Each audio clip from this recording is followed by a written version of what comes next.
Los investigadores médicos llegan a usted gracias a Corporación Pharmalab, liderazgo de calidad.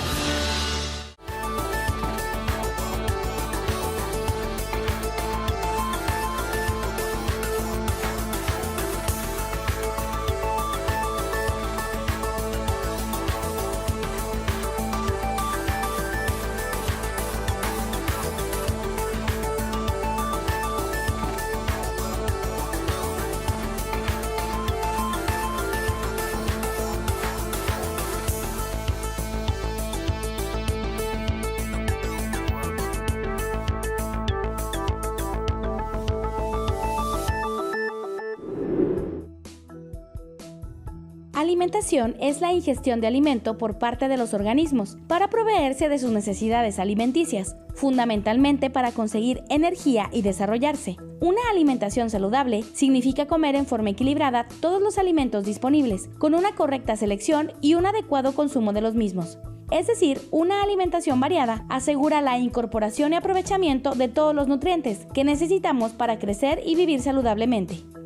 Pero, ¿qué sucede cuando el cuerpo rechaza cierto tipo de alimentos? A esto se le conoce como intolerancia alimentaria, que son reacciones adversas del organismo hacia alimentos que no son digeridos, metabolizados o asimilados completa o parcialmente. El desconocimiento de esta situación puede dar lugar a un daño paulatino de nuestra salud. De hecho, es una respuesta en ocasiones de tipo inmunológico, como una alergia, pero cuyos síntomas se manifiestan de forma más lenta y discreta, aunque no por ello menos importante para la salud. La intolerancia alimentaria afecta a cada persona de forma diferente. Los alimentos que favorecen a una persona pueden ser perjudiciales para otra. Por ello, es necesario analizar cada caso mediante un estudio clínico personalizado. Hoy, en Los Investigadores Médicos, todo lo que necesita saber sobre intolerancias. ¿Sabía usted que según algunos estudios, entre el 20 y el 35% de la población mundial padece de alguna intolerancia alimentaria? Bueno, de esta cuenta, el 70% padece de intolerancia a la lactosa. Es por eso que hoy abordamos este tema en el programa Los Investigadores Médicos. Yo soy Evelyn Valdés y le doy la bienvenida. Una actividad crucial en el ser humano es comer, alimentarse. Alrededor de esto hay un aspecto importante porque hay personas que tienen intolerancia alimenticia. Hoy vamos a hablar de todo lo que podamos alrededor de este tema, que es importantísimo en el diario vivir. Para esta parte, para este tema, está con nosotros la licenciada Marlene García, ya ustedes la conocen. La licenciada Marlene García forma parte de nuestro equipo de investigación, es nutricionista y además tiene una maestría en administración de la industria alimentaria. Marlene, bienvenida. Gracias, Jacob. Un gusto estar aquí. Igualmente. Gracias. Y para complementar está con nosotros el doctor Maynor Aguilar. El doctor Maynor Aguilar es médico y cirujano y tiene la especialidad en medicina interna y gastroenterología con la práctica de gastroscopía y endoscopía. Maynor, bienvenido igualmente. Muchas gracias, es un verdadero gusto compartir con ustedes. Igualmente, nos toca hablar de Maynor y Marlene de intolerancia a los alimentos. Y creo que es importante, tal vez tú, que es la que tiene que ver con la parte de nutrición, arrancar con qué hay alrededor de este tema. Claro que sí, bueno, las intolerancias alimentarias es un tema que va cobrando más importancia, ¿verdad? Vemos sobre todo un incremento en este padecimiento en los últimos 15 años y es importante que las personas conozcan de qué trata una intolerancia alimentaria y sobre todo hacer la diferencia, ¿verdad?, entre una intolerancia alimentaria y una alergia alimentaria, porque la gente suele confundir los términos o los utiliza como sinónimos, ¿verdad? Entonces es importante que conozcamos cuál es la diferencia y saber que además de estas hay otros tipos de reacciones a los alimentos. Entonces vamos a iniciar hablando un poquito de eso, de qué es una intolerancia. Y bueno, la intolerancia es una reacción adversa a los alimentos, así se le conoce a este grupo de reacciones. Y las reacciones adversas a los alimentos, como podremos ver en el cuadro en pantalla, se dividen a su vez en reacciones tóxicas y reacciones no tóxicas. Las reacciones tóxicas pues son aquellas que ocurren porque nosotros ingerimos un alimento que tenía la presencia de alguna toxina, ¿verdad? Y está en la parte no tóxica, A esta parte corresponden las reacciones que están mediadas por el sistema inmunológico, que son las alergias, y las que no están mediadas por el sistema inmunológico, que son las intolerancias. Y las intolerancias a su vez pueden ser enzimáticas o pueden deberse al consumo de algún otro tipo de compuesto. Básicamente, una intolerancia alimentaria significa que la persona no es capaz de digerir adecuadamente una sustancia alimenticia. Y bueno, hay diferentes tipos de intolerancias, ¿verdad? Pero creo que hoy nos vamos a enfocar en algunas más adelante. Les puedo decir que la sintomatología en general de una intolerancia es básicamente gastrointestinal, ¿verdad? Hay náuseas, hay diarreas, hay un poquito de cólicos, también puede haber dolor de cabeza o migraña, dependiendo qué tipo de intolerancia es. Y entre esas intolerancias, por ejemplo, hablamos de una de las más comunes, de las que más se conoce, que es la intolerancia a la lactosa. La intolerancia a la lactosa es pues precisamente eso, ¿verdad? Que la persona no es capaz de digerir adecuadamente la lactosa, que es el azúcar de la leche, y porque no puede digerir la lactosa, que es una molécula grande, llega hasta el intestino grueso y crea todos estos síntomas de tener diarrea, de tener náusea y así, ¿verdad? Entonces, así como hay intolerancia a la lactosa, hay intolerancia a algunas otras sustancias alimenticias que podemos ir tocando poco a poco. Claro, la parte que tiene que ver, obviamente, cuando a nosotros los médicos nos toca ver ya el aspecto clínico y el paciente ya asintomático, que hay alrededor de toda esta generalidad sobre intolerancias, tal como decía la licenciada, alergias, manifestaciones, que podamos hablar antes de separarla por bloques en pediatría y en aspectos del adulto. Como muy bien lo explicó la licenciada, la intolerancia básicamente desde el punto de vista orgánico ocurre fisiológicamente una deficiencia generalmente de isoenzimas o de enzimas para degradar ciertos sustratos alimenticios. Las más comunes es la intolerancia a los disacáridos. Recordemos que los disacáridos, como su nombre lo indica, es todos aquellos alimentos que tienen dos cadenas de azúcar unidos por un radical. Estos alimentos, si no se desdoblan a nivel del intestino delgado, llegan al colon en forma de disacáridos unidos por un radical oxidrilo. Al llegar al colon son fermentadores de gas. Dependiendo la cantidad de esta cantidad de azúcares que lleguen sin reducirse al colon, van a ser catárticos y van a provocar no solo síntomas de distensión y dolor abdominal, sino cuadros de diarrea explosiva. Como lo mencionó la licenciada, este es el cuadro más frecuente, pero al hablar de intolerancia a disacáridos, recordemos que el único protagonista no solo es la lactosa, sino que los disacáridos más comunes los constituye el azúcar de las frutas, que se llama fructosa, que es muy frecuente en el plato, en la gastronomía chapina, lo tenemos nosotros casi a diario, y es importante que nosotros hoy podamos ver en Google una página de poner alimentos disacáridos y que nos formemos una idea de todos aquellos alimentos que están en el diario vivir del guatemalteco y que tendemos a repetir en nuestra alimentación de formas diaria o semanal, y que observemos cuáles son los que no toleramos. Al hablar de alergias específicamente, también las más comunes básicamente en nuestro medio siguen siendo las alergias a las proteínas de la leche, ya no a los disacáridos, ya no a los azúcares, sino que generalmente a las proteínas. Y este es un tema muy apasionante que más adelante lo vamos a desglosar de forma étnica y de forma de grupo etario, porque en los niños suele manifestarse más frecuentemente, pero la cultura chapina no tenemos la madurez cultural de poderlo asimilar, y empezamos a pensar en un montón de idiosincrasias que nos transmiten de generación en generación y que hace provocar mucho cólico infantil en la población pediátrica de este país.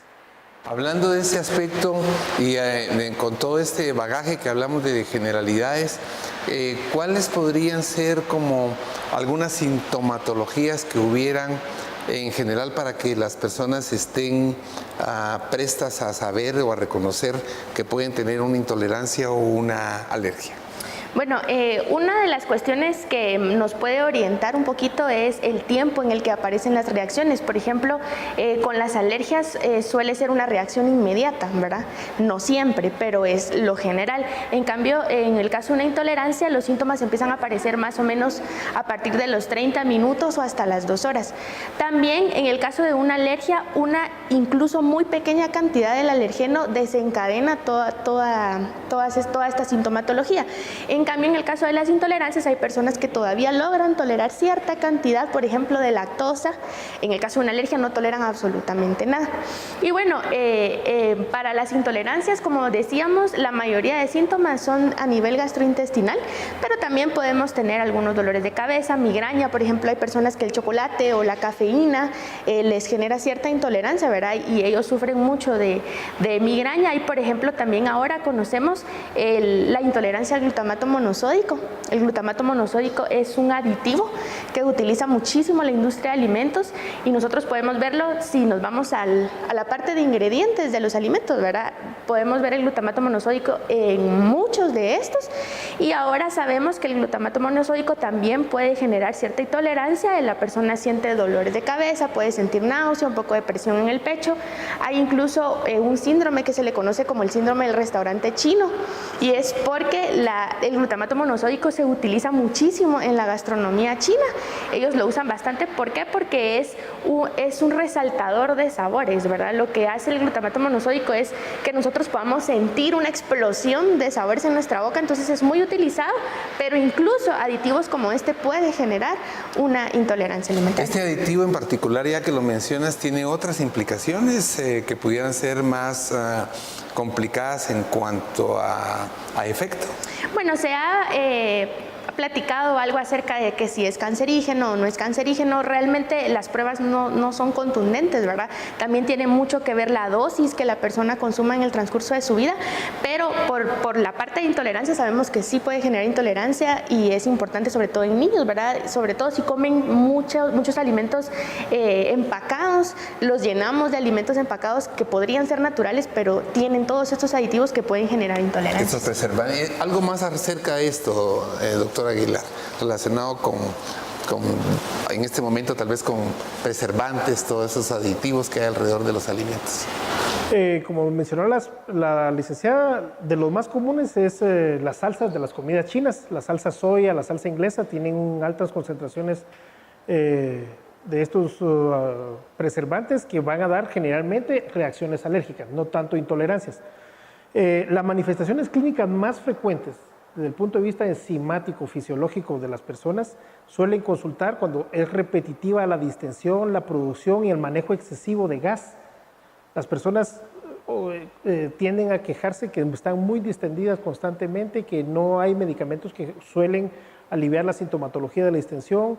Generalmente hay trastornos del hábito defecatorio o mucho estreñimiento o cuadros explosivos de diarrea que se presentan después de ciertos alimentos, ¿ya? Una buena información precisa acerca de lo que son las intolerancias en general y algunos tips sobre aspectos de preservantes y aditivos que tenemos que tomar en cuenta. Vamos a pasar en el siguiente segmento a hablar de la parte pediátrica y del adulto. Continúe con nosotros. Dato importante.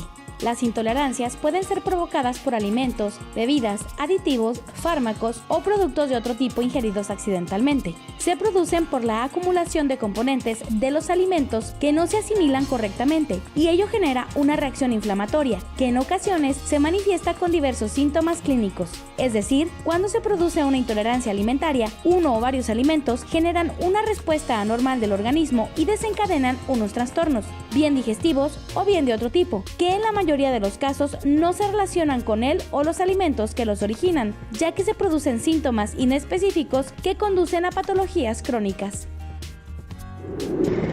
Junto a usted vamos a conocer cuáles son las diferencias entre las intolerancias y las alergias en nuestro ¿Sabías qué? ¿Sabías que? Las alergias alimentarias y las intolerancias alimentarias pueden cursar con síntomas similares, pero se trata de dos afecciones que difieren considerablemente entre sí. Las intolerancias alimentarias, como la intolerancia a la lactosa y la enfermedad celíaca, pueden hacer que una persona se encuentre mal, pero las alergias alimentarias no solo pueden hacer que alguien se encuentre mal, sino que pueden ocasionar reacciones de riesgo fatal. Aunque muchas veces se confunde la alergia a alimentos con la intolerancia, no tienen nada que ver. La alergia a alimentos es una enfermedad inmunológica que depende de una predisposición individual, o sea, no todo el mundo es susceptible a padecerla. En cambio, la intolerancia a alimentos está causada por alteraciones farmacológicas de los propios alimentos o del individuo, o por la presencia de defectos enzimáticos, como en el caso de la intolerancia a la lactosa o a la fructuosa. Algunas de ellas son transitorias, es decir, desaparecen con el tiempo. Cuando regresemos al programa Los Investigadores Médicos, estaremos abordando las intolerancias pediátricas y también las adultas, así que quédese con nosotros, ya volvemos.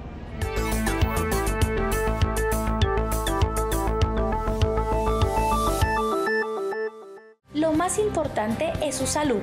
Por eso, ante cualquier cambio, síntoma, dolor o manifestación, recuerde consultar a su médico. El tratamiento adecuado puede salvar su vida. La prevención hace la diferencia. ¿Ya conoces Sevilac? Sevilac es un modulador de energía vital, equilibra el sistema inmunológico y fortalece el desarrollo físico y mental. Sevilac es un compuesto de flavonoides, vitaminas y minerales que contiene betalaína, magnesio, zinc y vitamina C, elementos necesarios para favorecer la producción de energía y mejorar la función de nuestro organismo. Sevilac, energía para vivir.